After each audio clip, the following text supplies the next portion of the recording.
Yeah, so thank you all for coming. It's awesome because we're doing this for quite some time now, and I think today we broke our attendance record.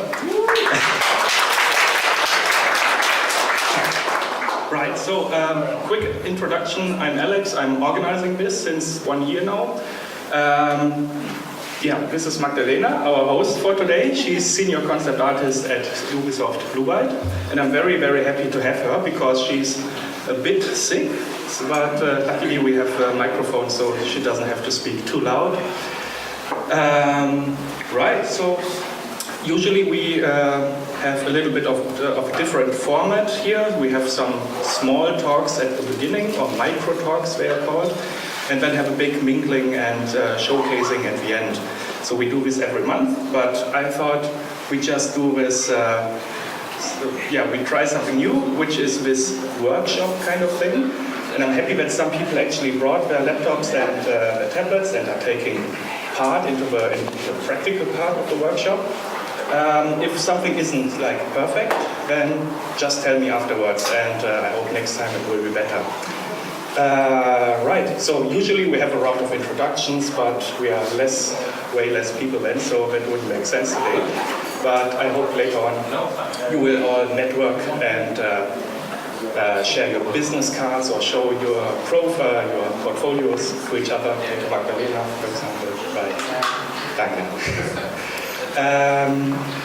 Yeah, right. So how this works, Magdalena prepared her session, right. It's split into 3 parts. Diana. Hi, Diana. Right. She will take care of moderating the session because Magdalena is able to answer questions during her live painting. So if you have any questions, just raise your hand, and Diana will look at and pick the questions, because Magdalena needs to focus on painting, but she can talk, but she can't look and paint and answer questions. That would work. So yeah, that's how this will work. Once we are done, I brought some cake, and I think everyone will get like one slice of this or something like that. We shall see how this goes, but anyway. Yeah, and let's just have a good time, and I hope you learn something. And right, okay, then I will give over to Magdalena. Oh, by the way, and I will just be going all over the place, taking pictures and everything, because I need to find new sponsors, so just don't mind me. Right.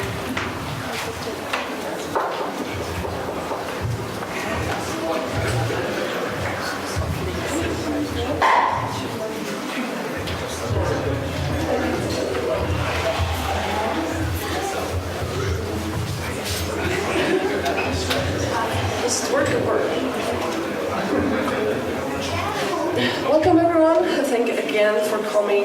I'm so excited to be here with you. My name is Magdalena Proszowska, as Alex mentioned it. I don't know, my surname is horrible, difficult to say, so I stopped taking care if somebody even tried to say it or not. It's always wrong. So actually, if you are looking for me on the internet, it is most likely that you will see me under MagdaProski synonym, because it's easier to repeat. So, as Alex said, I'm a senior concept artist, and probably all of you wonder how does a day in the work of a concept artist looks like. So my day starts with checking mails, and the rest of the day I am painting. And it sounds awesome, and it is awesome. Of course, working for a company and working for any type of client, it's not a totally sold-on work. You are not working only with yourself, you're working with other people. So a day is also filled with a lot of talks, exchange of the ideas, taking feedback, getting feedback, checking if the design is correct with the animators, checking it with the 3D artists, checking it with the game designers. So actually concept art is a lot about thinking as well, and it's very heavy on problem solving. and yeah, just general developing the idea in your head first. This is a very important thing. So today I would like to show you three softwares that I use in my private work. One is a real-time board. It's a web page that you can create account for free. And the reasons I like it and I recommend it is because it's an infinite board with a lot of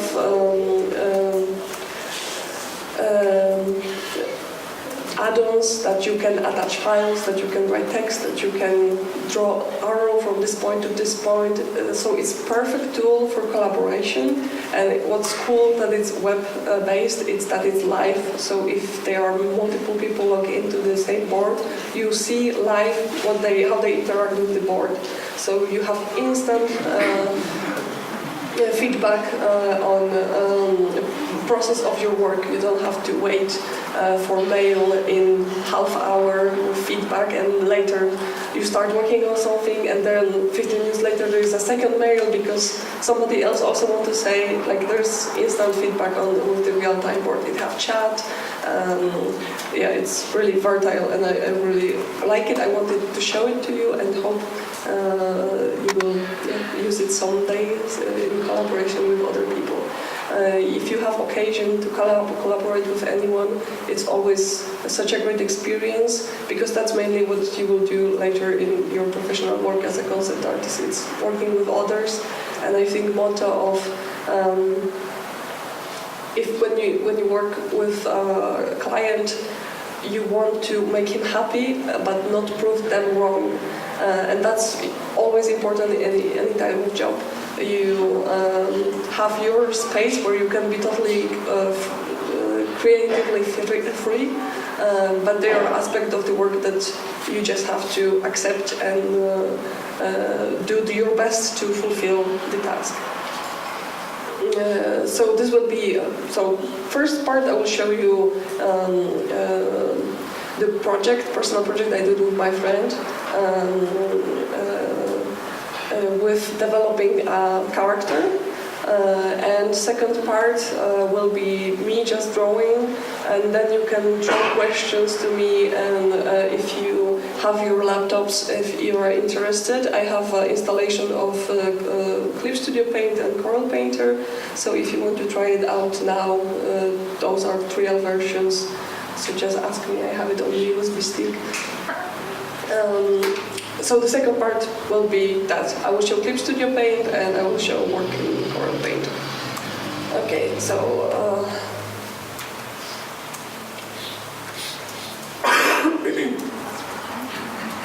so the first thing, we set it up.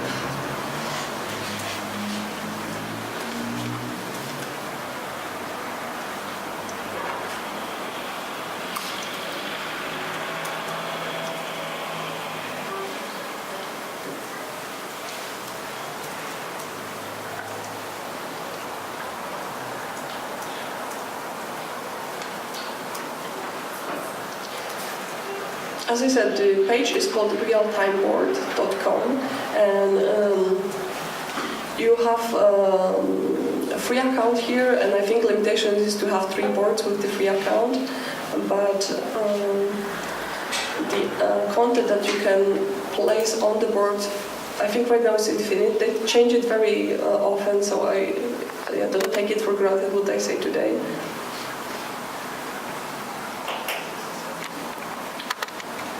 Okay, and this is how it looks. I don't have a mouse.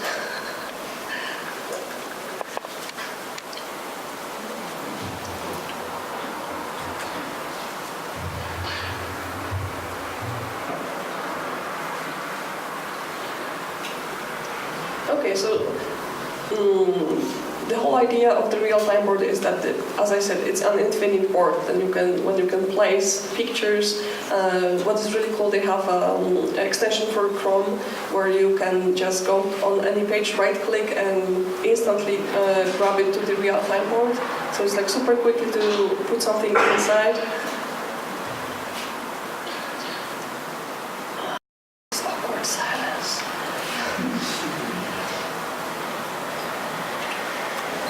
this is how it looks, that you can move around, rotate,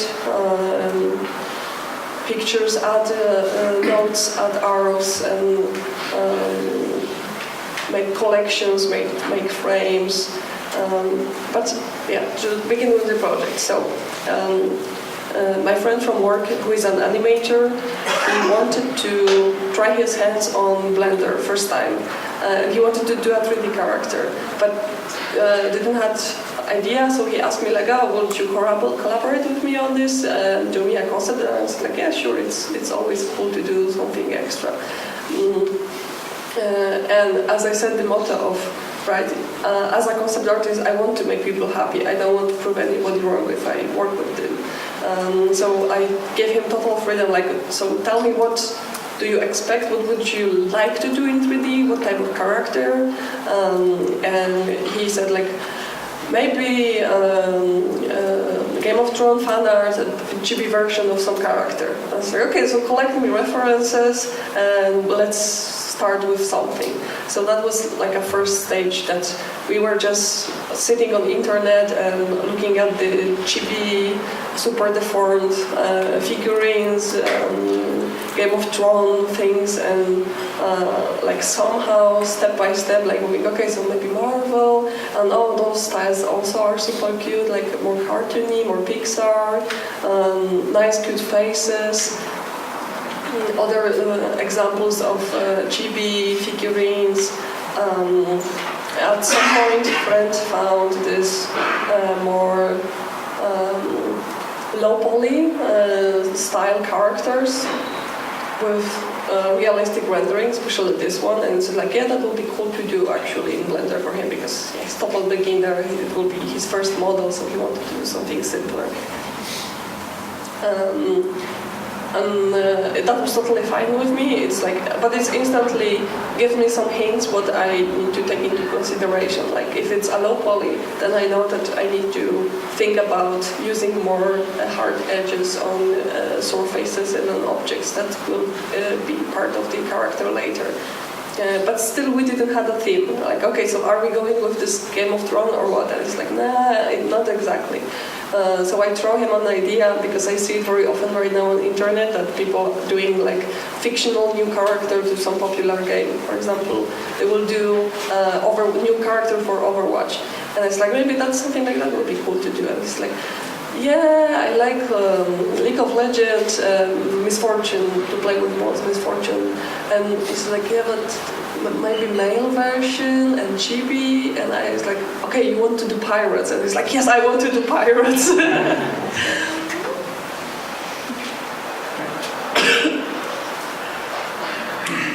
So we first of all started, like this is the part when I can start to work on something.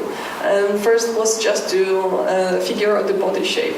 And as I mentioned, oops, I moved something here. Ctrl-Z also works on this page, so if you move something around, I can Ctrl-Z it. Anyway, so as I said, like he wanted to introduce this low poly style, so I took it into consideration with thinking about, I think I have a gestures to know. Anyway, so I started to think like, you know, about these hard edges, hard lines of the face, something to help implement it later in the low poly, like how the low poly will be placed on the face. And different type of bodies, and you see those are pretty much just the variations, right? The longer hands, longer limbs, smaller body, bigger body, smaller hands, etc., etc. And those few variations, it already gives us like the start. Like I can show that to my friend and ask him like, so which one do you like the most, and from there we can continue with the next. So it's like step by step. Those are really small steps, and this is the whole thing about the developing any idea. If it's character, is it environment, is it the whole game? You make small steps. You don't rush it instantly to the most difficult part and start rendering the final scene of something, right? It's you have the approach of understanding and building it from the very big picture to very small details at the end. So I showed that to my friend, and he said like that one of the bodies is something like he just grabbed this image and he put himself together the parts, like he just Frankenstein the guy and cut the heads from this and that and put the body he liked the most himself. But he said like he's not very happy with the heads yet, and he maybe think to go like super wide and super crazy like Arnold. Was it Arnold? Yeah, Arnold, right? Yes. So this is like you see, this is instant progress that we have, that we just exchange the sticky notes on the board, put some photos next to it, like I want to go this direction. So it's constant development, constant feedback between people.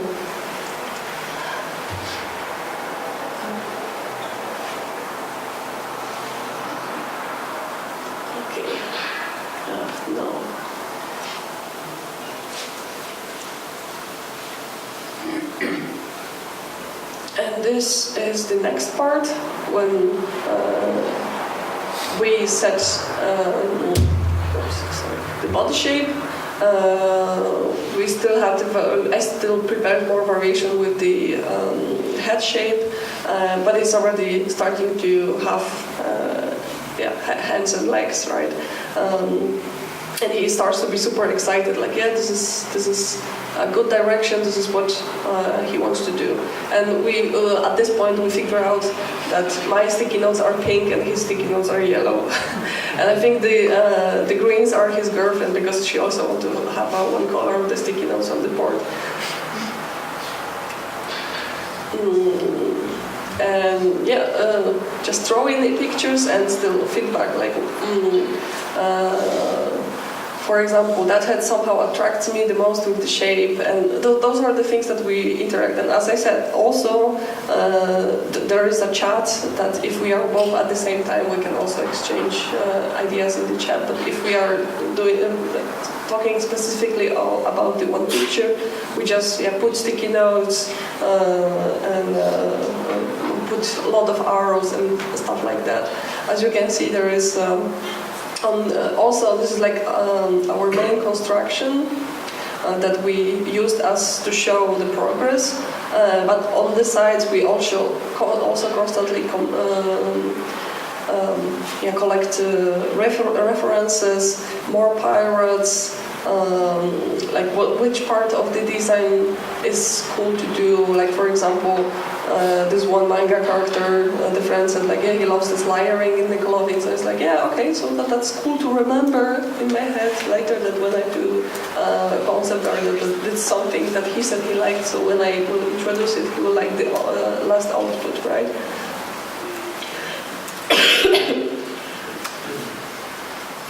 And even more pirate clothing, more hats. It's like continuing visualizing like some kind of weapon, maybe to add in type of shoes, etc., etc. But at this point, right, this is the last body and head size that we decided, and I also tried like different hats on this to do with it. The concept isn't final, and normally this should not happen, that a 3D artist starts any type of work before concept was final. But this is our private work, and he was so excited about this character that he had to already start open Blender and start modeling it. And don't judge, this is his first model, so but I think it's cool to show that there are mistakes that everybody are doing, and those mistakes are very easy to avoid. For example, he didn't follow exactly like all the elements. Like it's super easy to the artist to draw head from the frontal side and from the side, but when it comes to 3D and doing lighter character in 3D, artists totally get lost in it and do exactly something like that. So the face have just 2 dimensions. Like it's flat in the front, it have shapes from the side, but it's like it's box. It doesn't have the dimension of a whole face. So that's something that I instantly point out, like, yeah, it's good start. The proportions of the face are right, but you have to push the cheeks farther away so he will not look like an alien, but to have more human face. And as well, he got stuck in the details with the shoes and like start doing those belts and those small belt packets. Like, no, you will not see it. Look at the big picture. Look at the big character. You said that you want to do a chibi character, so if there, right, I pointed that here, that he showed this character as something he would like to do, and one of the stilizations that this character have is that big bulky details on it. So how those small elements on the shoes are compared to that, like that doesn't fit. So it's important to have a control of the size of the decoration that you have on the character. If you decided on a specific style, you don't want to put details everywhere. The details have to adapt to the scale of the character. Here I pointed out the face shape. There is, I don't know if you know, this is a scan from the book. I don't remember the book, but the idea of the simplification of the face, it's called Rayleigh abstraction, and it's just a way of simplifying face to the geometric shapes, and it's like old school low poly of the face. It's good to know and good to understand. So I'd show him how this, like the most simple shape should be distributed on the face, and how much he can actually push the side features of the character on it.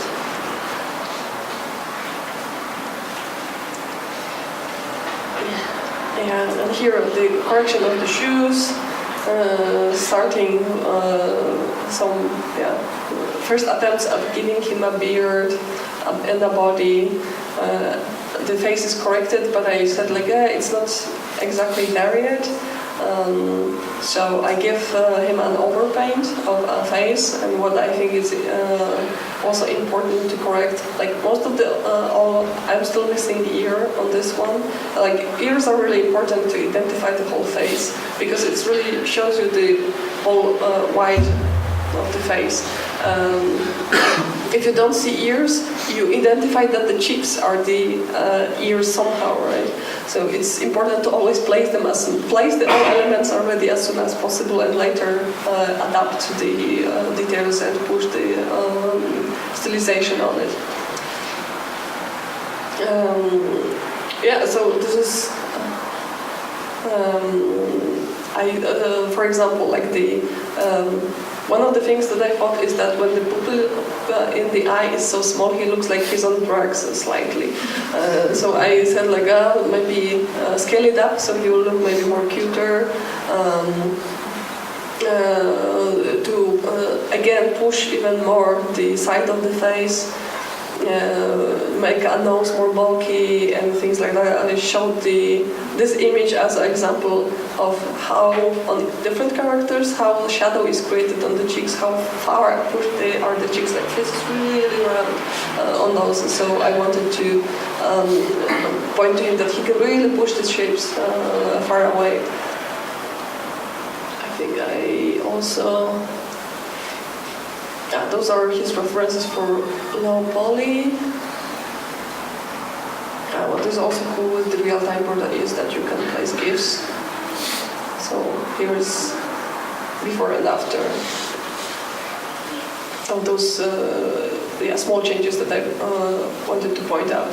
Also, at this point, my friend is so excited that he's like, and we'll do it in Unity, and there will be a whole environment, and this is going to be a game. It was supposed to be only character, but he's already like thinking super forward, like, this is going to be a super game, awesome game.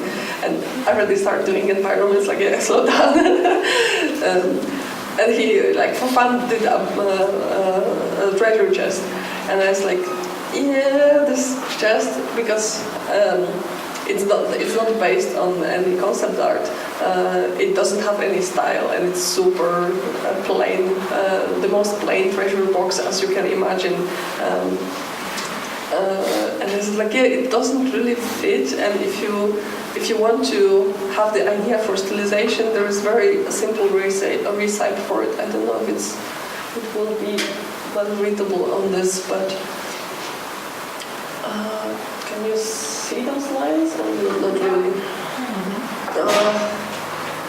Is there? Maybe I will just change the gamma of the screen here.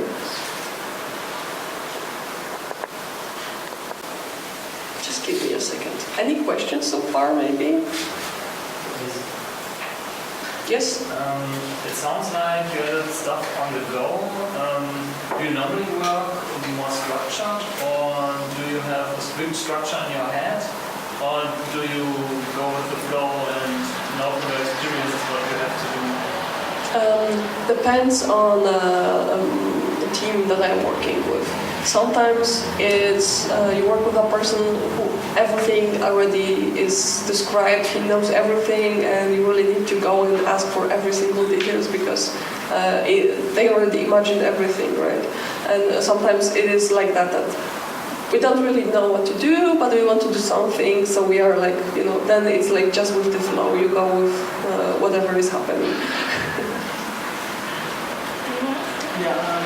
Do you use the real-time board for personal small projects, or are it boards for bigger projects as well? Sorry, I forgot that I also, because it's recorded, I need to repeat the question.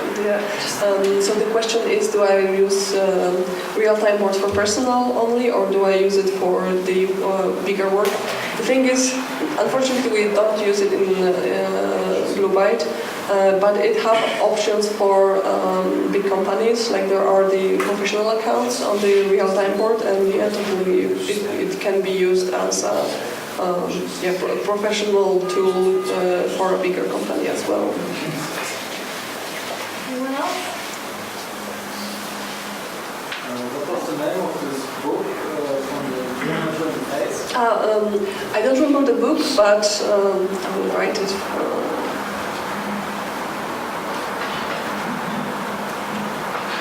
I think it's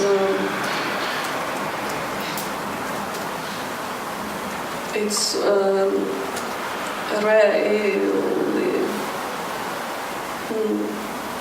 sorry, not this. Or maybe a keyword, something to look for. Rayleigh abstraction. I think that's how we write it. Do we have any? Oh, there's one. Do you feel like him having problems with rounding out the cheeks would have been avoided if he'd allowed you to take the concept further? Was that because he jumped in so enthusiastically? All of those mistakes are done because normally you would wait for a final concept before jumping into modeling. But it's a private thing. He just wanted to also learn Blender. But it was also interesting for me because all those steps normally, if you starting first time and you get a full concept and you make the whole character without consulting in the middle of the time, you have the same, all those mistakes on the finished character. And then there's no time to discuss it in between. So I think when we have this exchange of all the updates, it was actually better. The final results look much better than what he could do without my help on the way. Yeah. About the question. You have to remind me.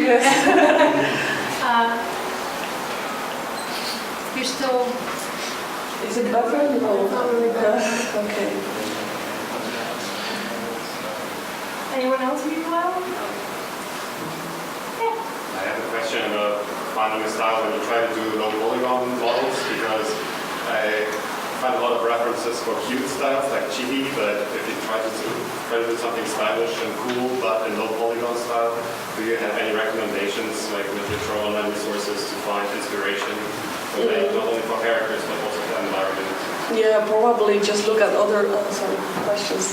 The question was where to find a good references for low poly characters that are stylized, and I think it's just looking at other games and looking what other people are doing on a Polycount forum or ArtStation, and just the more references you gather, the more unique output you will have. If you copy one person, it's obvious you copy one person, but if you copy 10 persons, nobody will know.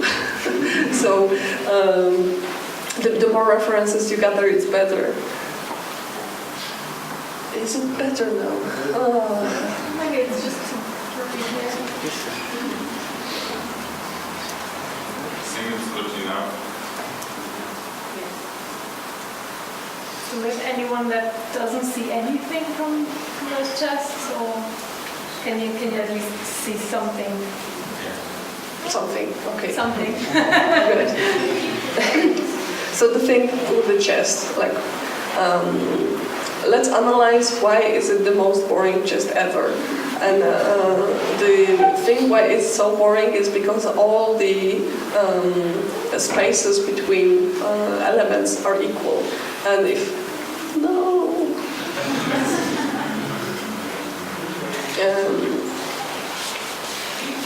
so you see the size of the lid and the size of the main box is the same distance. The size between the decoration is the same distance.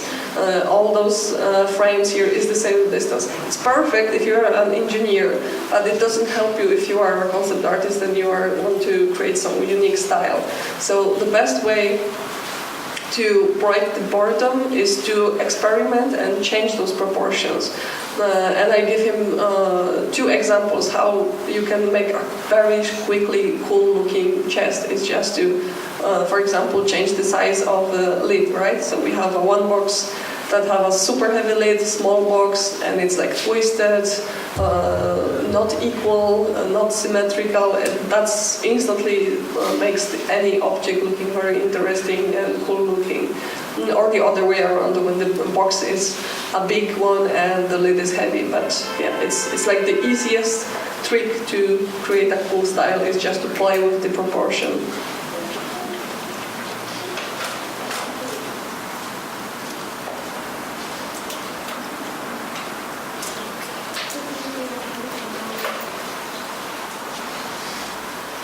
Okay, so here is the next update with the 3D model. It's start to have more solidity, the face is corrected, we start to play with elements, maybe a hook instead of a hand. The hands are finally also modeled, the box is fixed, so this is more updates on. Wait, did I miss something? No, those are hands. Here are just notes. Yeah, variations on beard, variation on hair, and I said this looks really awesome. I personally really like it, and I said keep this design because it's really nice.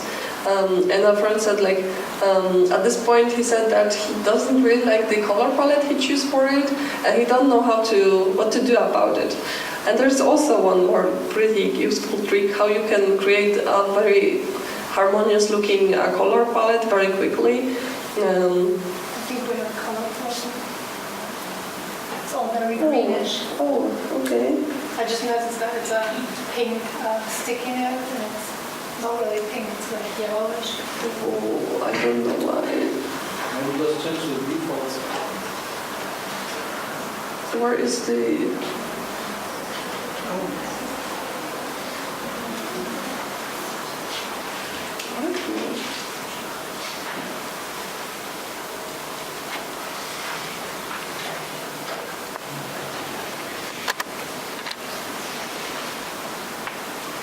Okay, good.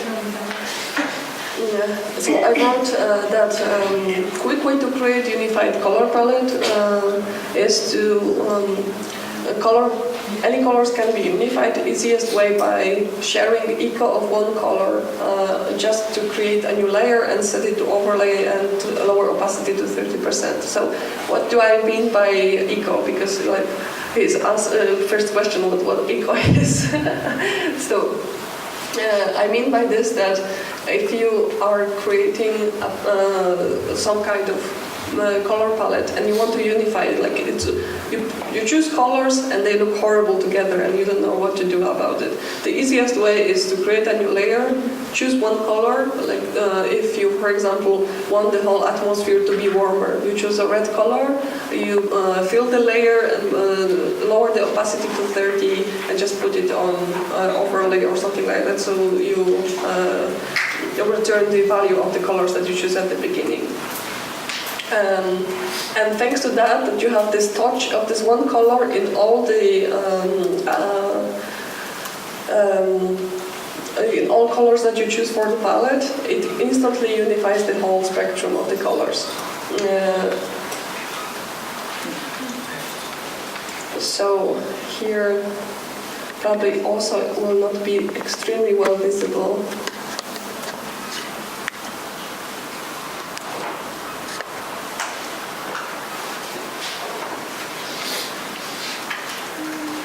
Probably almost none, but the top palette is the input. Two of those are one palette that is unified with the warm colors and the others with the cool colors. If you would be more interested in it, you can come later. I will show you just that in the program because yeah, it doesn't look on the screen so well.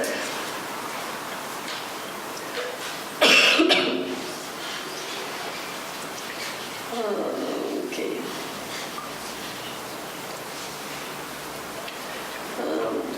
So after Fred created the hands, he made a very common mistake that a lot of people are doing when they are creating any type of human body, and it's to use asymmetry in creating a body shape.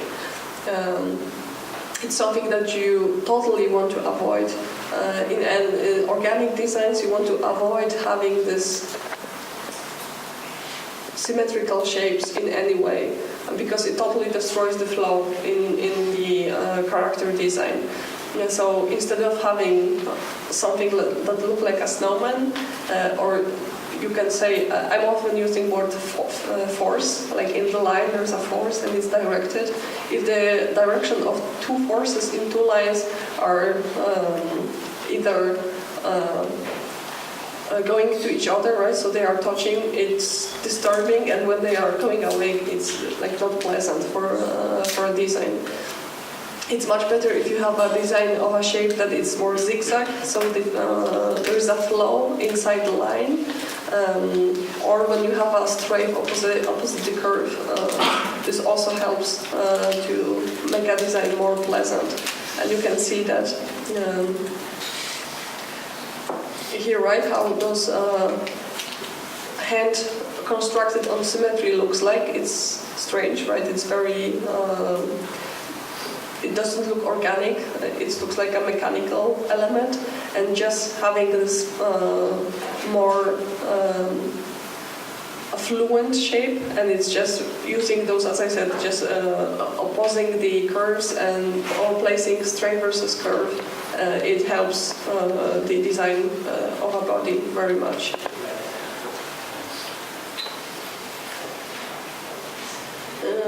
Okay. So we are almost close to this. The character is not finished. I will tell you already that we are still working on it.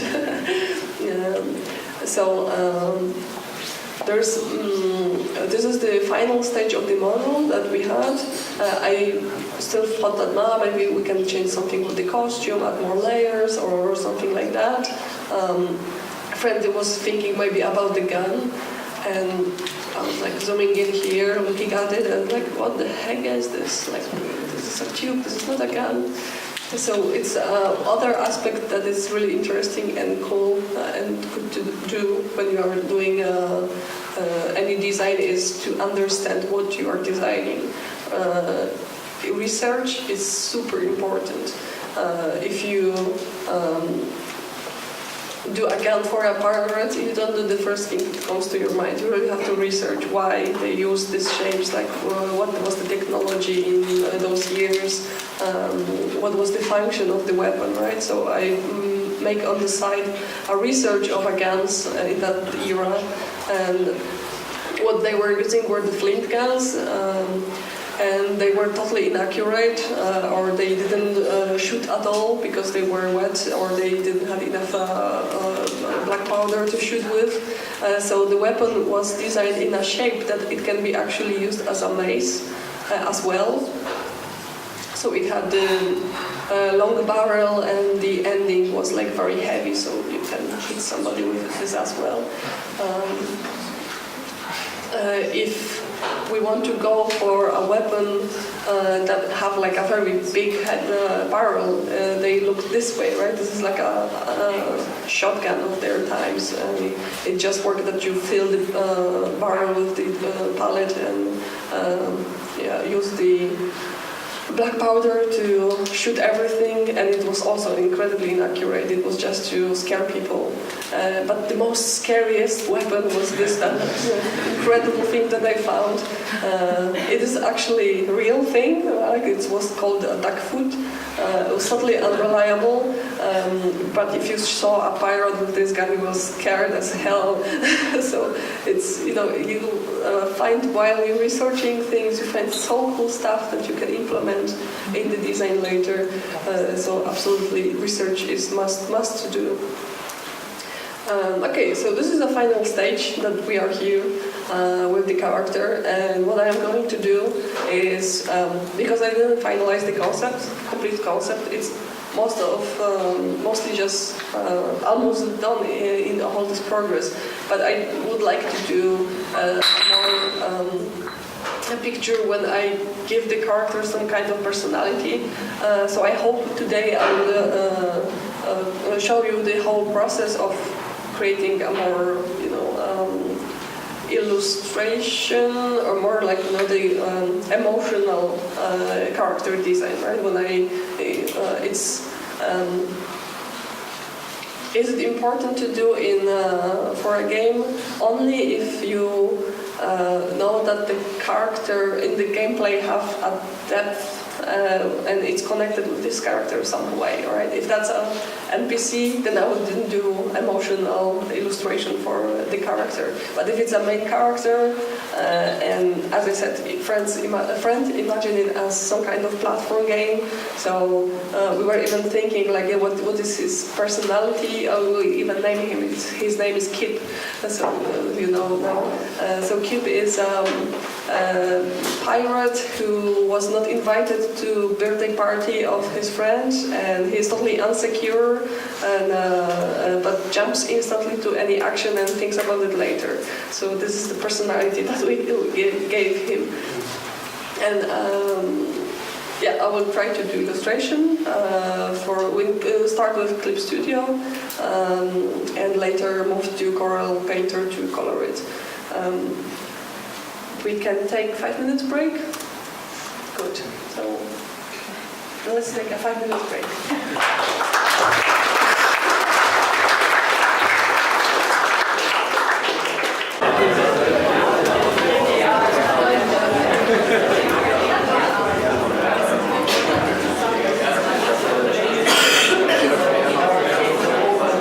Okay, so I have already opened the Clip Studio Paint.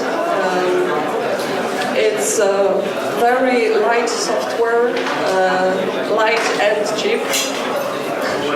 If they want to talk, they can talk. So Clip Studio, I use it for very, very long time. I use it for almost 10 years, and before it was even called Clip Studio, and you had to order it from Japan only because they didn't even have the international sending. So I follow it for a lot of years, and I absolutely adore those guys because not only right now, okay, the prices went up. I really remember it like it was $20. It's $50 right now. The updates are free for life. and everything what is here is dedicated only to drawing, and that's what I really appreciate, that there is software that first of all don't crash on me, and I can draw nice lines in it because it have a stabilization. What was totally new thing, like right now Photoshop introduced it as well, but it was like 10 years later other softwares had it as well.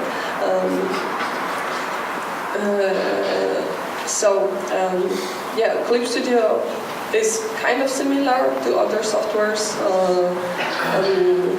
The UI isn't, I think it's not really that much complicated.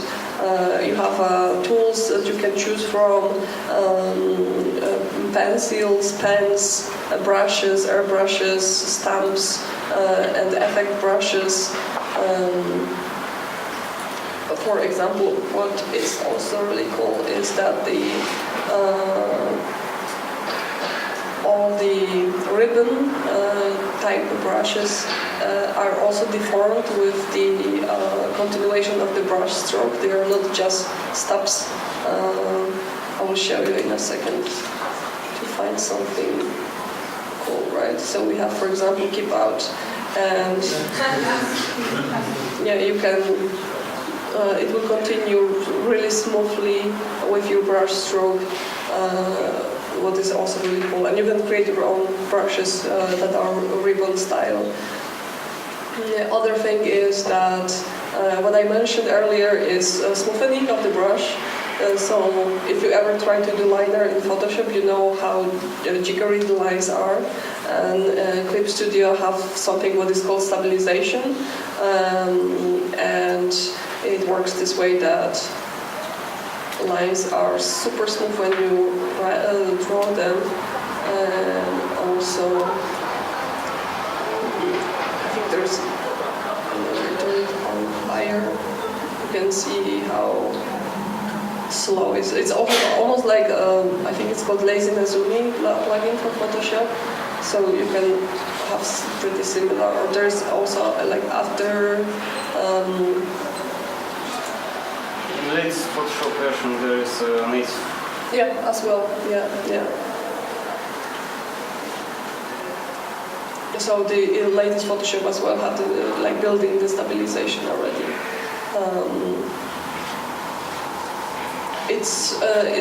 Right now I'm working as a raster layer, but it also supports vector layers, so I can create any lines in a vector. And what is cool about that there are additional tools to modify the line, and when it's a vector line, let me just dig out this tool. It's called Correct Line subtool, and you can pinch the line, just grab it somewhere and move it around, or simplify. If it's jiggery, you can just correct it so it's more smoothly, continuing more smoothly. Or if you have a shape that didn't close up, you can close any connections. Correct line width is also nice because I have to set up that you can thicken, thin, scale up, etc. So for example, if I want to thicken the lines for 2 points, I am just selecting which part of the line I want to thicken, and it will thicken only this part. Redraw, and it's useful if you want to correct already existing part of the line. But what I really love about this tool is you can redraw vector line width, so you can start on the line that is already drawn, and depending how I need to change the brush to something bigger. And right now the position of the line stays the same. I am just manipulating the width of it. So this is something I am very often doing to fix, because I don't want to Ctrl-Z 1,000 times to have my perfect line. This is really nice that there are lots of those tools that then can help you correct the line art. yeah, so from I will show more tools on the way anyway.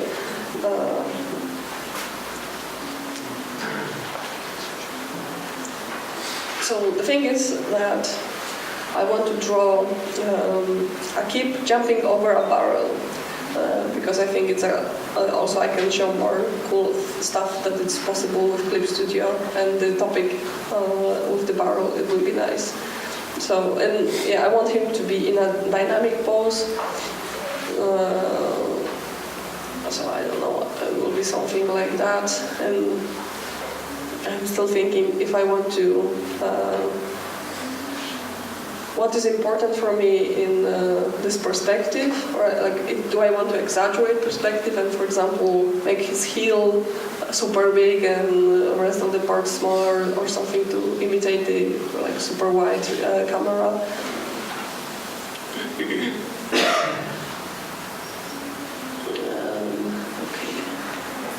Need to run stabilization, so I will have to brush slightly quicker. Okay.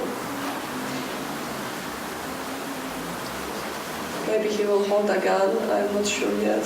But right now I'm just trying to figure out just how much of the body and in what position the body will be, because you can see that the emotional impact changes even with just the shape of the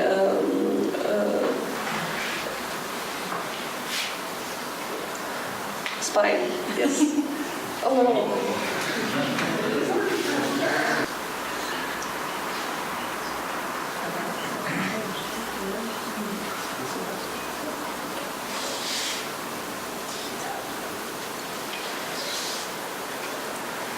Okay, if you have any questions at this point, you are. Oh, yeah. Hi. I have a small question about the first part. If we have two concept arts in the same team, how to combine together, how to make the same style? That's impossible. You have to choose concept artists that are fitting the same style. It's impossible to force a person to change his artistic style, and it's only a good eye of art director to choose artists for a project that will fit the project style.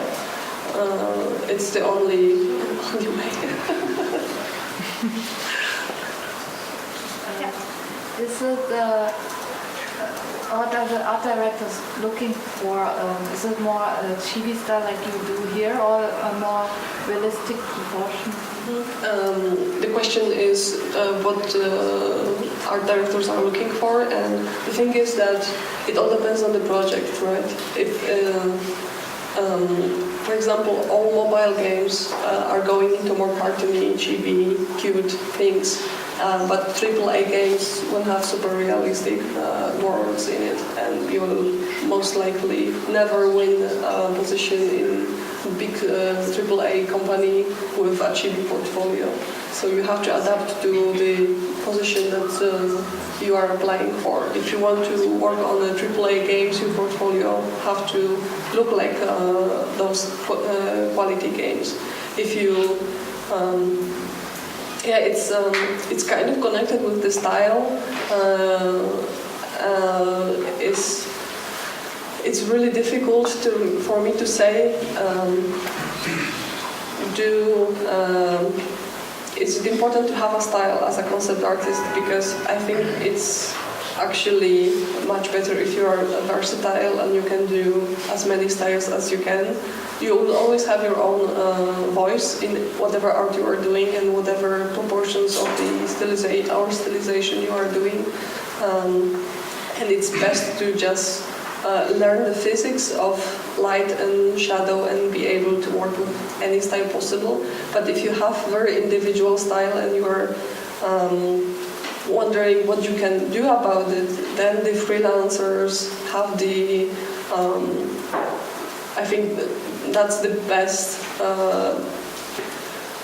skill to have as a freelancer, because art directors will see your portfolio and will know that you can provide the quality of the artwork that they are looking for, and you can sustain the same style, right?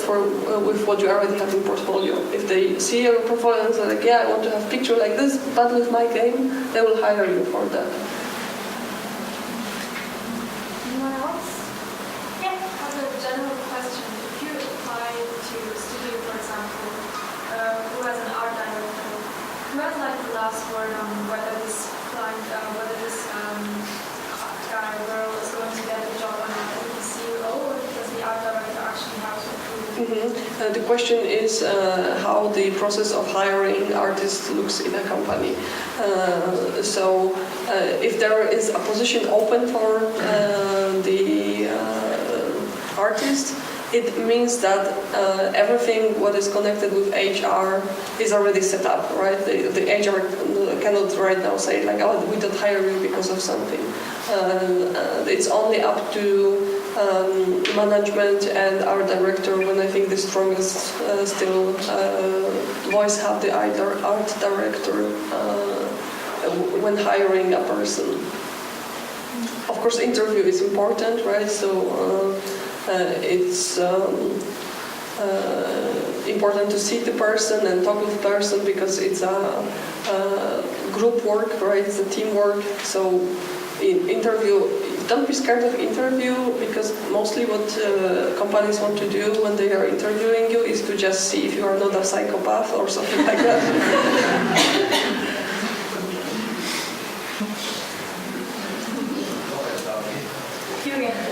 Also, general question: how to estimate my work? How to say this character take 1 day, 6 hours? How to estimate my work? That's a really good question. There has to be a dialogue between artist and the person that gives you a task to create something. Because if they advertise you like, yeah, we are doing this game, it will be better than the Assassin Origins, the graphics is so extremely well, and you calculate your estimates for this quality, right? And it comes out you need 3 weeks for it, and you come with this estimate, and the guy said like, oh no, we don't have budget for it. We thought maybe 3 days per character. And it's like, how? It's impossible to do AAA character in 3 days. So there have to be dialogue, open dialogue, and mostly employees already have some idea of the budget and timing.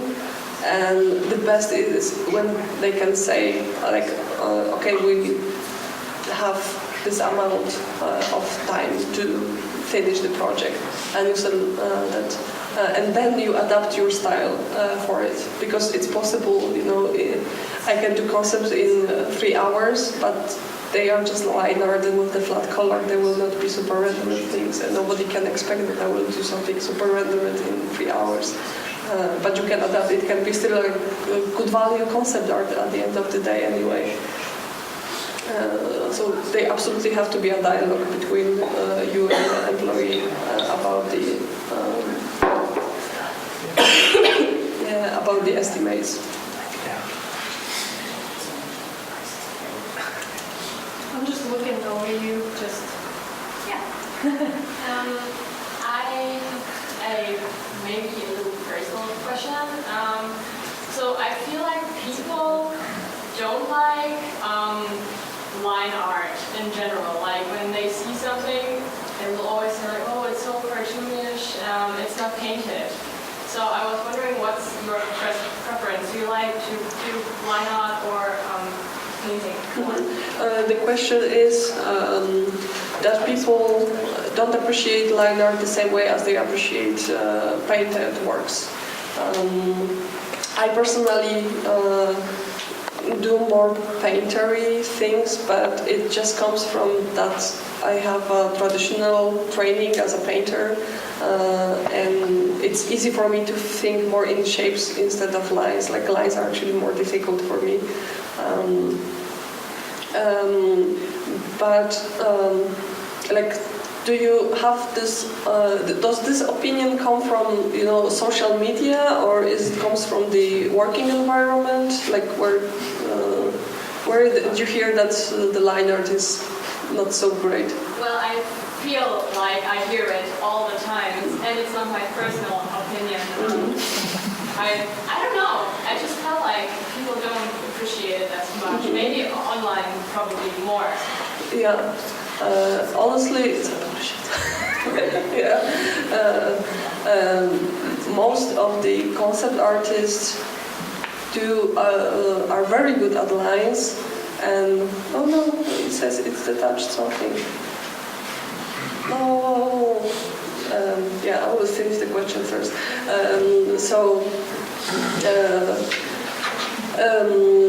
To be good with painting and rendering, it's like a really higher in progress of developing you as an artist. Like it's hard to start and being great at rendering. It's important to know how to do it, but as soon as you your drawing are likable and you just do lines, you can already start working as a concept artist. I'm trying to imagine a situation where it was in any way controversial that something was lines instead of, but I really, you probably are around in a bad crowd or something, because you don't have to be afraid that it's like something worse, that you are just doing lines. Do your things with your own tempo. If you think that you appreciate personally more lines, you feel better drawing sketches and line arts, continue just doing that. If you feel yourself that it would be good if I would actually learn some rendering, then start learning it. Don't do anything under the peer pressure, because it's at the end of the day it's all about having fun. And I think my work on drivers just exploded.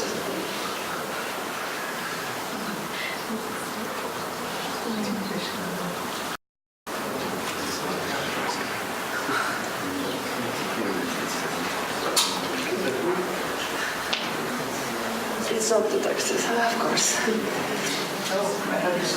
Yeah, restart.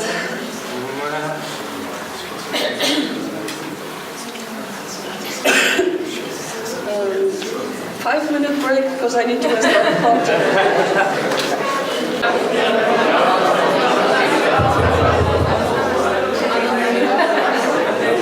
I like this better.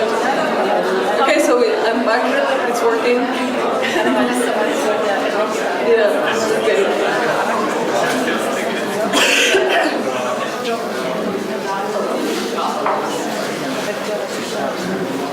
Actually, I would like to go back to the question about the style, because I think, I don't know, it's also on the topic, but like for example, we have animation industry that is just heavy on 3D and everything is perfectly rendered realistically. So where is some space in there for cartoony drawings? Everyone now have to learn how to do Pixar characters only to work in it, and I think it's the best example is the artist that works for Illumination Studio, the guy is responsible for Minions.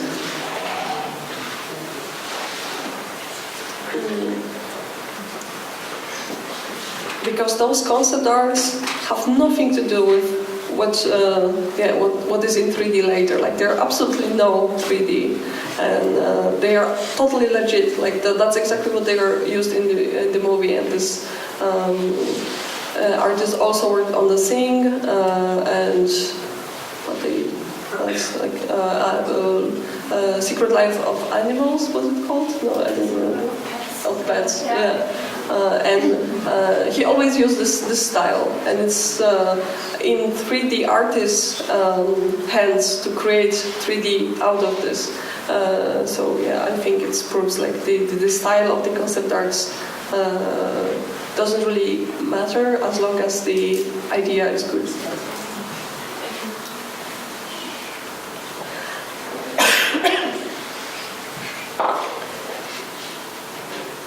So yes, please continue with questions if you have any.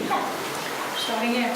Would you then say that your work on your art station or your own portfolio is an accurate reflection of your work as a concept artist, or more of a work as you as an illustrator? The question is if my portfolio on art station more represents my work as a concept artist or as an illustrator. Actually, my art station is just an art dump. I just draw everything in there.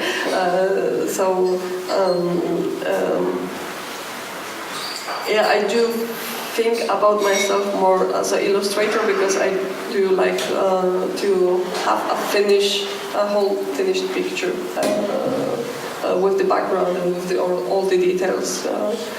Because like a lot of artists likes it just to turn off your brain and render small details in some small corner in one picture instead of just drawing the concept arts, because the concept art in reality in the project isn't looking nice. It's have no representable value, and you cannot make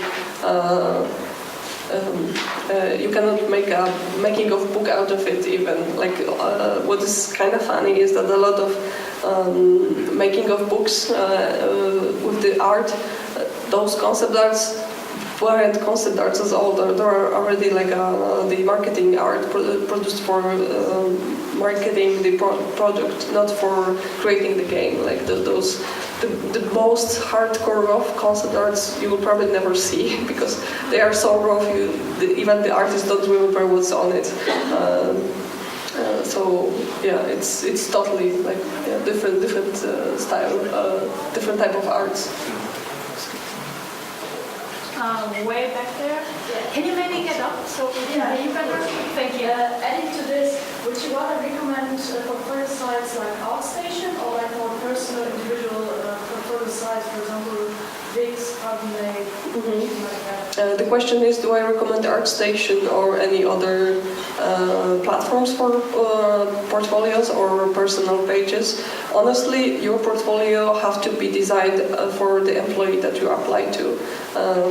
I have an ArtStation, and as I said, it's my art dump. But if I want to apply for a job, I will not use this ArtStation because I will choose only the best art that represents the need of the company I am applying to.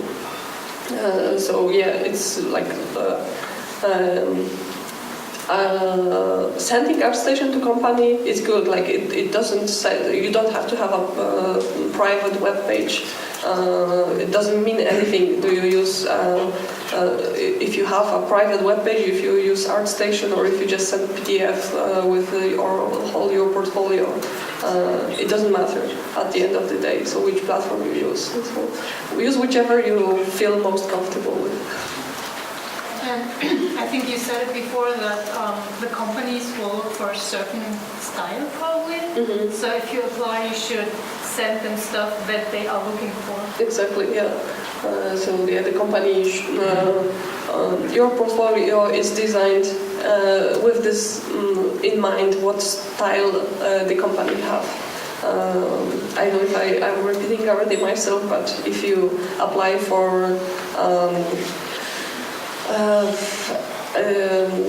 for example, Blizzard, you will not put like modern warfare, concept arts, army stuff, because they are not doing this type of games. You will probably throw in some Overwatch cartoony stuff in your portfolio to impress the guys. That's pretty obvious, but hard to guess. So I first? Yeah, you. Can you tell us a little bit about your journey from your end up at being a senior concept artist? So the question is for me to share my life story. Yeah, let's sit down. Prepare your favorite drink, so let's sit down around the fire. Well, I was born in Poland, and I was always a total game maniac. I had an older brother, so I was totally influenced by what he was playing. So of course Diablo, Half-Life, Colin McRae. Yes, I'm so girly. And what I am still doing is I watch a lot of Let's Plays, because that's what we did with my brother. I was sitting behind him and was playing games, and I was just cheering and saying like, turn left, turn right, shoot this guy. So that's my introduction to the game overall. And I like drawing, and I was wanting to do something about it. And in my town there was a high school with artistic profile that was preparing you to apply to the art academy, and I was so that's when I were learn in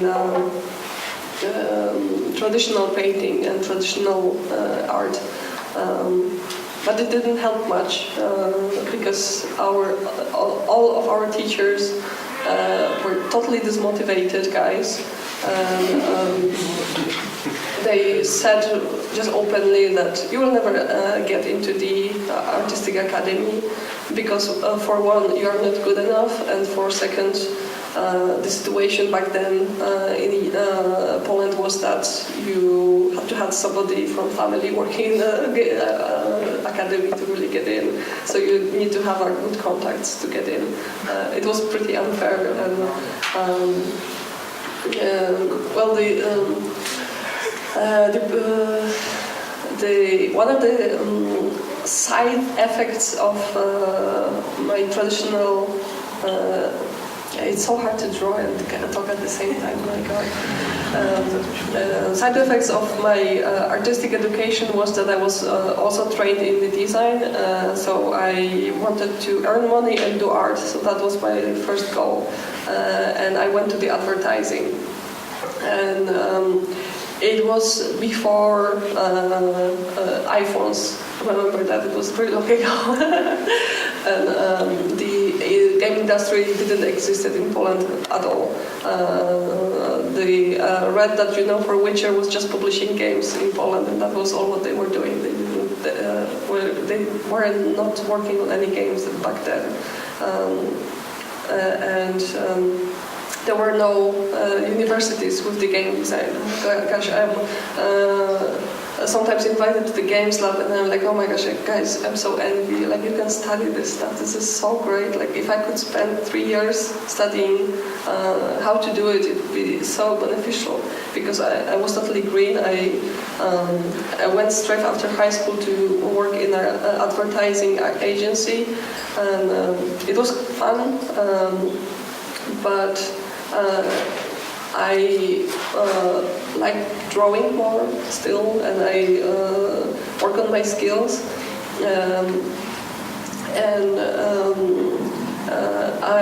The iPhone boom then happened, and everybody were creating mobile game companies. And I applied for one, and I got the job. And I don't want to work in mobile games anymore. It was a small company, and it was totally, crazy stuff. No HR, personal problems every day. But we did some games, and I learned even more. And by the way, constantly I was working a lot on my stuff. Like of course I work as an artist, but I come home and I draw even more. I feel the best if I can spend 3 hours additionally drawing. And that's how my portfolio can exist, because I spend a lot of additional stuff beside work on drawing every day. And thanks to that, also my skill gets better. I'm not talented in any way. Like, I was the not best drawing person in class. Like I had a class of artists, everyone were artists, and I wasn't even the best of them. Like I was somewhere in the middle. So I didn't have like crazy ambitions that I would be the top something, but I just wanted to work in games overall. Like when I was a kid, like the only thing that adult people could imagine that there is position for artists is Disney, and same to Polish kids from nowhere that you will probably work in Disney someday. It's like, yeah, right. So yeah, I didn't have crazy ambitions. The fun thing is that I actually did succeed in fulfilling my dream, because Settlers games, it's my favorite game, and I work for Blue Byte now, and those guys did Settlers. So I'm absolutely jumping out of my joy that I can work in this company, and they are so good to me. So yeah, I totally can recommend the company itself. Yeah, so that's how it happens. I know that you had a question. Yes. Will you throw that in and then we let her draw a little bit? Yes. I wonder how many pieces you put in your portfolio when you apply on a company. Mm-hmm. The question is how many pieces of art should be in portfolio when you apply for company. I think the rule of thumb is at least 8-10 works. I would say less is more. Less is more. That's one thing, but also if you have just 3 pictures and they are not even really good, that doesn't say well. So it have to be. You can have 5, but if they are like super quality, super standard, and every single one is really awesome. You want to check out some drawing first? Now you can go with the questions. Since there are so many online schools for drawing and stuff like Schoolism and Udemy and all that kind of things, what are some like online resources, be it something like that, or any YouTubers or something that you would recommend? So the question is, do I recommend any online tutors or YouTubers? Yes, absolutely. If you are into concept art, Fengzu is must watch. He's just walking Bible of concept art, and his lessons are for free. And there is a whole, I don't know how many parts. I think around 30 or something. So Fengzu is one guy that it's important to know. Schoolism have a great offer with the subscription, and I'm actually subscribed to there as well, because it's like their trainings are really amazing. If you never subscribe to Schoolism, the cool thing, if you just choose a self-taught training, is that you still have access to the feedback for other students. So even if you are not taking part in it with this personalized feedback, you can find some students that are similar level and or style than you, and get something very useful from the feedback that he gives to those students. So yeah, Schoolism, absolutely recommend. YouTubers, free, any that offer their work for free, it's great. But I, at the same time, see some of the paid tutorials on Gumroad that it's like, really, this is not even like worth it. Always try to find a free alternative first before you spend hundreds of dollars on something, because you might find some scams in there, unfortunately. So yeah, be careful about that. You had something? Yeah, Chelsea, you draw two pencils, and actually I'm wondering what this thicker one is, because I just want the smaller one. Yeah, I didn't say yet, because I have a special pen, magic pen. It's called Art Pen. It's in offer in Wacom store as an additional tool, and I use it together with the Corel Painter because besides tilting and pressure, it also rotates. It detects the rotation. So if you have a brush tip that it's like a thick, you can rotate it in the software and paint. It's like a fat brush, and you don't need to use some keys to rotate the tip of the pen. Okay. Yeah. Nice. Yeah. As an indie developer, often you have a limited budget, or you don't have a budget yet at all and want to do some marketing. So you are looking for concept artists to make something or illustrator to make some image you can use for marketing. Is there some platform you would recommend where you can look for artists doing some single images instead of hiring a person for an entire project which you don't have a budget Are we talking about where to look for free artists? No, it doesn't have to be free. It doesn't have to be free. Yeah, so the question is like single image, like you hire somebody for a single image, which is good. Yes, the question is, are there any platforms to hire person per one task, not to set a contract? I know there are quite a few platforms like that. I know one, it's called Upwork, when you just post what is the task, the specification of the task, and people can, it works I think slightly like, I don't know if they can, how it's called, bid, well, a lot of people can apply, and they even offer, they can even say for how many they will do exactly these tasks. So if you are looking for something, they are for sure platform for doing it this way. But yeah, it's like the lower the budget, the lower, unfortunately, is the quality, and that's something that you have to deal with. That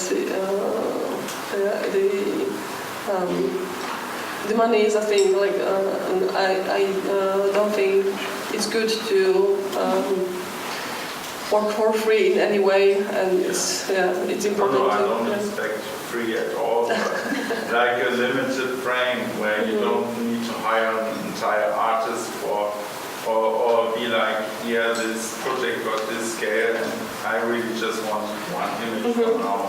Yeah. It's.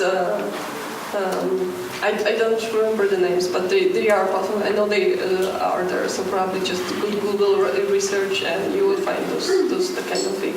I think one is called Upwork or something like that. Upwork, because when I was doing a cover for Corel Painter Essentials, they use exactly that. They didn't want to sign contract with me. They said like, okay, so we will post this work offer and invite you to it and do it everything through this page. Like they didn't want to deal with lawyers and signing a contract. They just did everything through this platform. Can I just give you my iPhone?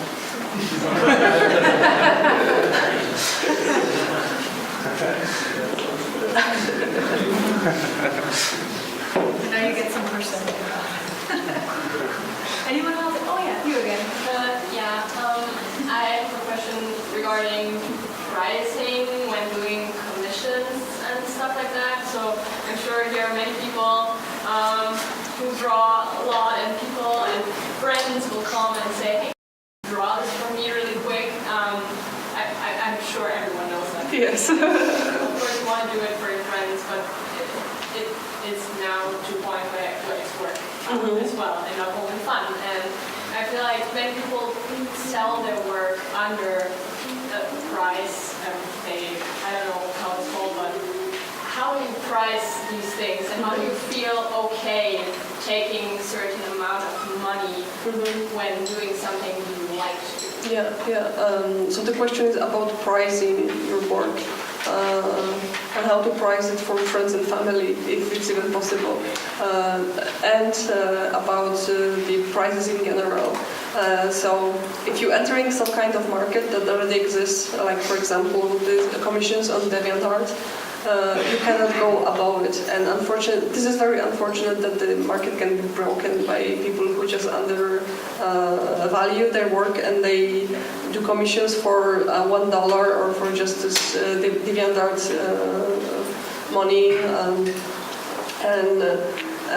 You either look for a different platform or you just agree to that and sell the same for the same price.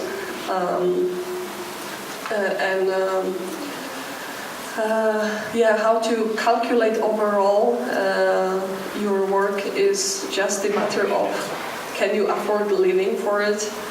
So you have to be good at estimating the time, how much time you need, and have some kind of expectation how much money you want to earn a month and just divide it, how much time you spend on the work. I think that's the best way to estimate. Of course, remember that also have to include taxes, your health insurance, some other expenses. So the price at the end can be scarier, and you are even scared to ask for this money. When it comes to friends and family, I treat them differently because they are close to me, so I will, of course, I will not expect full price from them. But learn to say no if you are tired and if you just don't have time for it, and you don't even feel like doing it anymore. It was fun first 5 times to do portraits, cartoony portraits of someone, but the 6th one of cousin of a cousin of somebody's mother, it's like people most likely take it very light if you say like, no, I don't really feel like doing it anymore.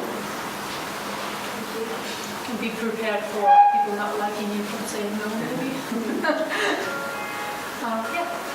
You started drawing parts of the head and the upper part, but now you're going a bit further down. What's your thought process? Honestly, as I said, it's so hard to talk and draw at the same time. So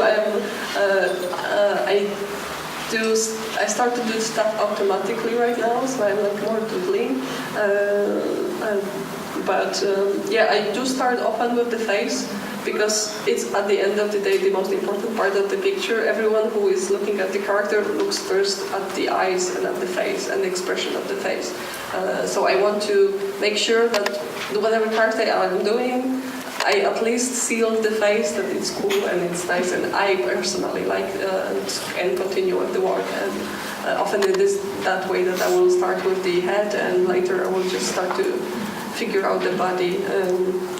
Right now I will probably correct the body slightly because I think I kind of messing the perspective. This tablet is weird. Because I draw. There's also one thing that it's good to understand when you are just operating with the lines is that the line is flat and the picture is flat, right? This object is flat. You cannot say it's tilted in rotated in any way because there's no way of saying that. And there are cheats and tricks how you can show that something is like in perspective in it, right? So putting a shadow under object will make it dimensional. And when you have, like for example, if I have this shape and I want to tilt it horizontally, right? So I will draw it like that. You will not know that this is exactly the same shape. But if I will place a surface line and surface line on this one, now you understand that this object is in perspective and it's tilted. So the surface lines are really important when it comes to the line arts. So like here I doodled out the line for under the chest, and it continues this way, but the trunk is this, and now it looks like the top part of the body is tilted this side, and the bottom is more tilted this side, right? I don't know if it's understandable what I'm drawing now, but I think I need to fix exactly that. And what's with this tablet? It's not my setup, so I'm kind of also just lost in technology. Yeah, the question it's kind of about the setup. I'm really insecure about buying this tools. It's very expensive, and I'm not sure how big is the difference between looking what you're running or just having below you and looking at the screen. How much it affects your work? Yeah, so the question is about difference between a tablet with a screen and flat normal tablet. Yeah. You have to try it to really know which one you will prefer. I know some artists who are amazing, super professionals, and they don't use screen tablets because they don't like it. Because they, when you have a screen tablet, you hide half of your drawing with your hand. You don't see it constantly, and they are used to see the picture constantly, so they much more like to draw on the flat tablets. But for me, the difference is that when I am drawing this circle now, I cannot connect it. If I would have a screen tablet, I would connect it. So this is my simplest way of saying what's the difference between both. I personally prefer it because I see what I am drawing, but some people hate that you hide half of the drawing with your hand. So it's all matter of, try it and see. Anyway, it's actually a good thing because here in this first desk sits a laptop with a Cintiq. So for anyone who never tried how to paint with the Cintiq, it's here for you to try. It's my personal Cintiq that I am trying to sell. It's my first Cintiq that I had, and I don't want to put it on eBay. I just want to know the next owner, so I know somebody good will take care of it. So if you want to come and just try how it is to draw on the screen, it's for you here. Anyone with a question? I don't really see people there, so you just have to do this when you want to ask something. Everyone else just raise their hands or yell at me.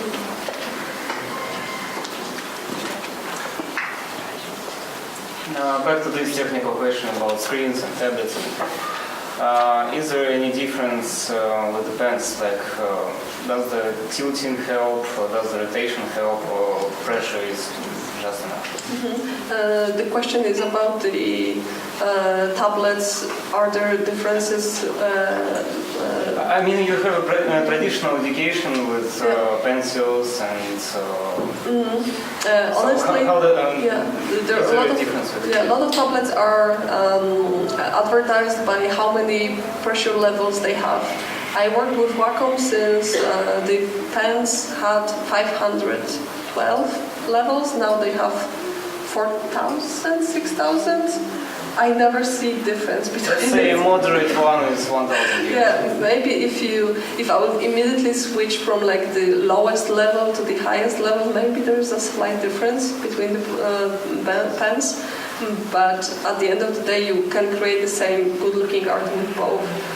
The only thing with the rotatable brush, the art brush that I am using is, I see I need to go to Corel now to show it in action because it speeds up my process. I don't need to manually go to option in brushes to rotate the brush, and that's the only thing why I am using this.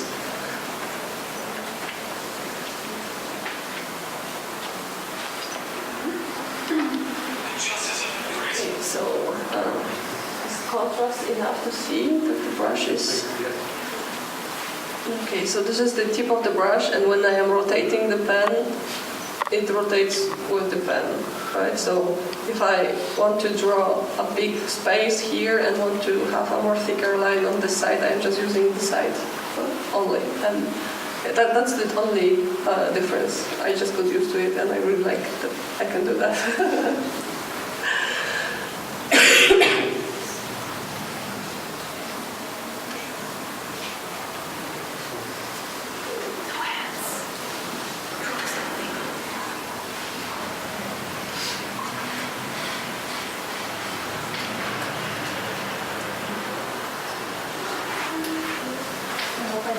It's not in the way.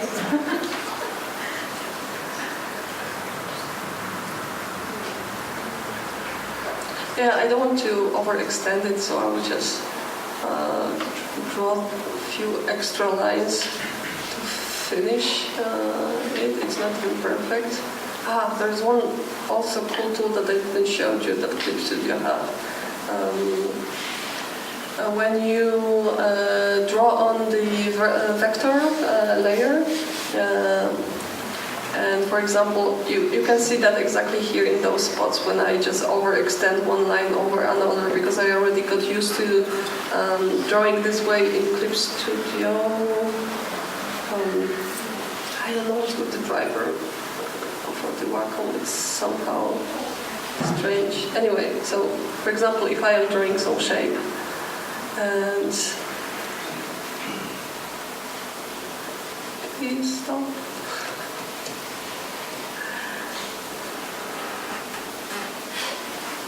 There is a smart eraser. It's called for vectors here. It works this way that I just select which line I want to get rid of, and it will erase it up to the closest connection.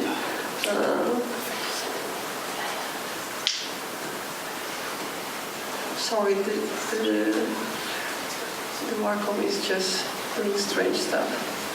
So yeah, it's really helpful and useful when you are doing line arts.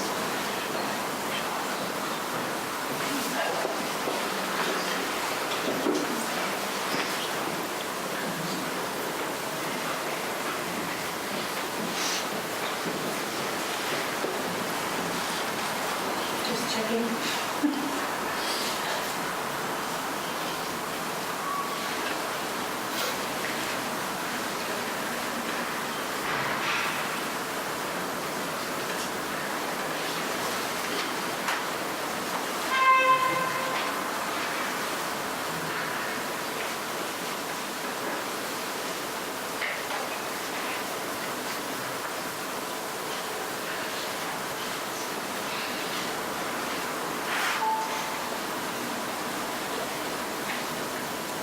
Okay, I will skip the hat for now. Yeah, you can see that I am also rotating. I think that the gestures, Windows gestures, just turn on and they're messing with it, even if I turn them off already. But there is also, you can rotate the whole canvas, you can flip it horizontally quickly, and there's a whole panel for managing those. I think I actually didn't show you the most cooler stuff in here is that there are rules to help you to draw in perspective. So you can set up perspective guides that are created out of, they will create the horizontal line on their crossing, and right now everything what I will draw on this layer will be how it's called, will follow the perspective line automatically. Wish I had that, like a notification. I was trying to use my eyes when I learned that. No, guidelines are the best.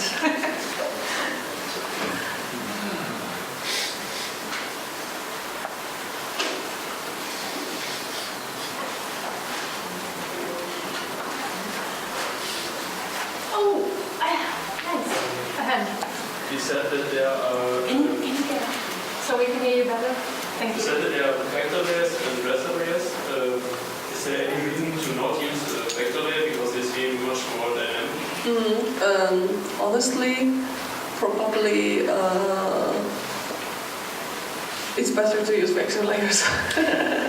Yeah, it's because Clip Studio is so light. I never noticed like any slowdown or anything like it when working with the vectors. So whenever I just want to have clear lines, I will only use vectors. For sketches, no, I don't know. Maybe it's just the my old habit that I'm still using raster layers, but probably yeah, you can do everything on vector.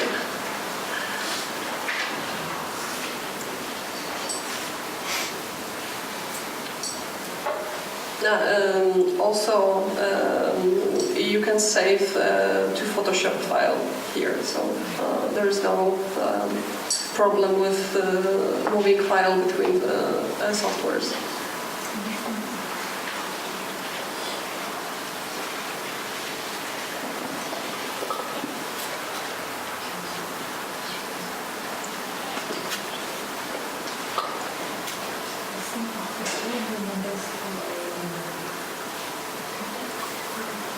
So I moved to Corel Painter, and it's my first to choose tool right now. Like I work mainly in the Corel. I see gestures not given here, but let me try to turn this off.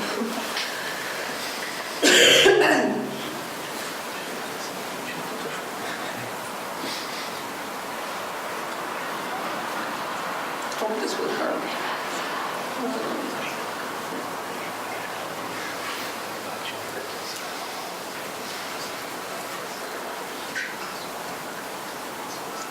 I'm so sorry for these technical issues. I don't know what's going on right now.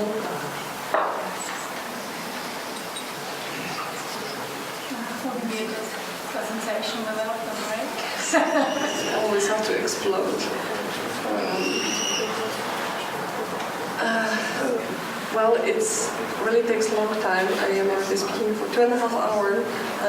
So if you have, I cannot really show you Corel, but I'm totally recommending it's really great software. And I will just conclude this here. If you have any more questions and you want to just talk with me, I am here. I also have business cards because my surname is very difficult. So you can grab one and yeah, let's talk around here.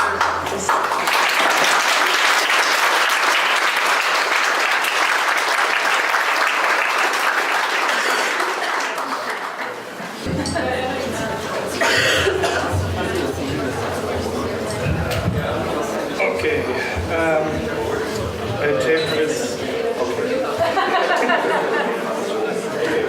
I tape this really good. Okay, so thank you very much. I hope it was great for you as well. Couple of things, yeah.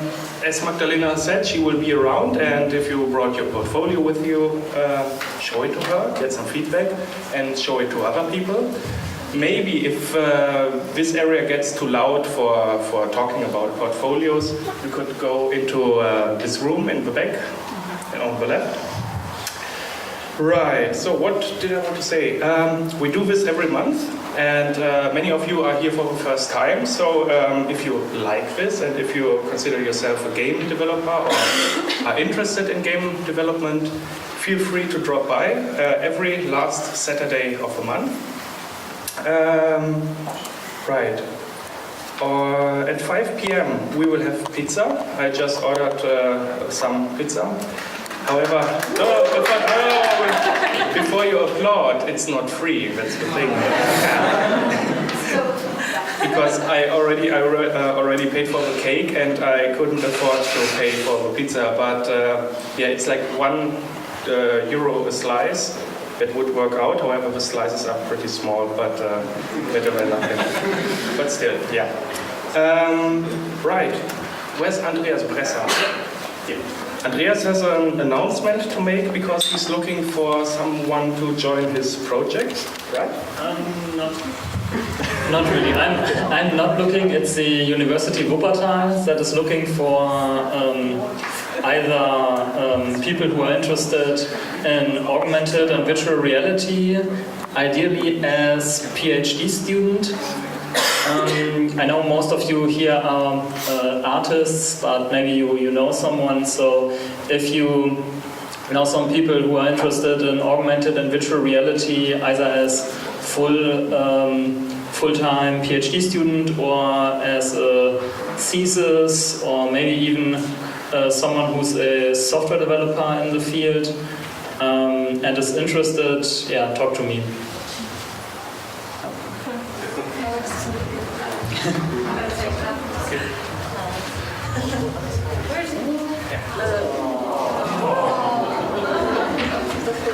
Yes. We exchange. Thank you.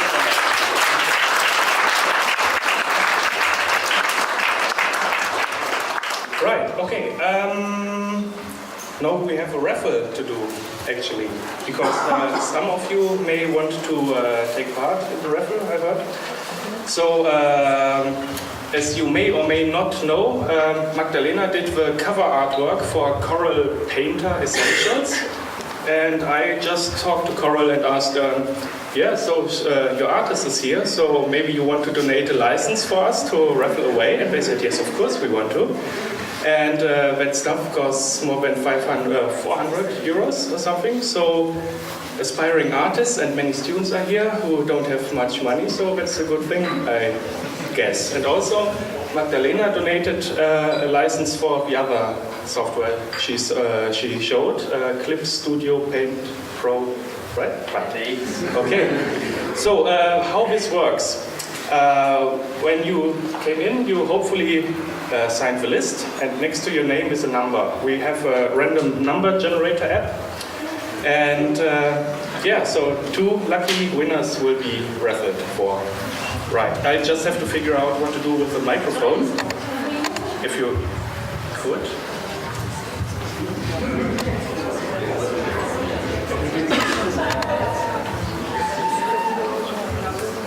So, did anybody forget to sign here? Now's your last chance. You have to dash to the front. No, okay. Right, so you look that this is all correct. So 1, 7, 2. No, no. 3. Number 3. Stop. We have to say for what. So this is for the Clip Studio Paint. Frederik? Yeah.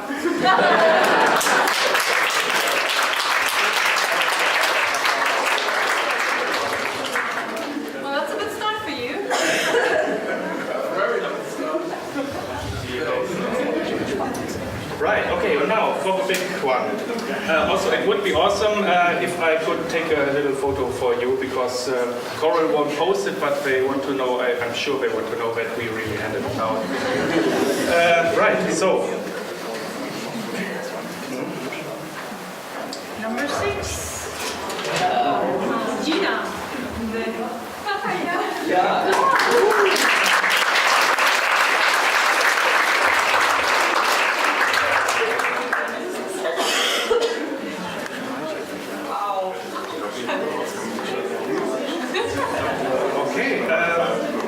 Yeah, so thank you. So that was it for the program part.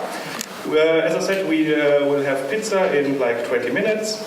The cake in the kitchen is now like open, available, whatever. So try your best to get a slice. And yeah, so talk to each other, network, and show your stuff, your projects around. We have a location until 6 p.m. and yeah, so hopefully to see as many as possible next month, and have a good time. Bye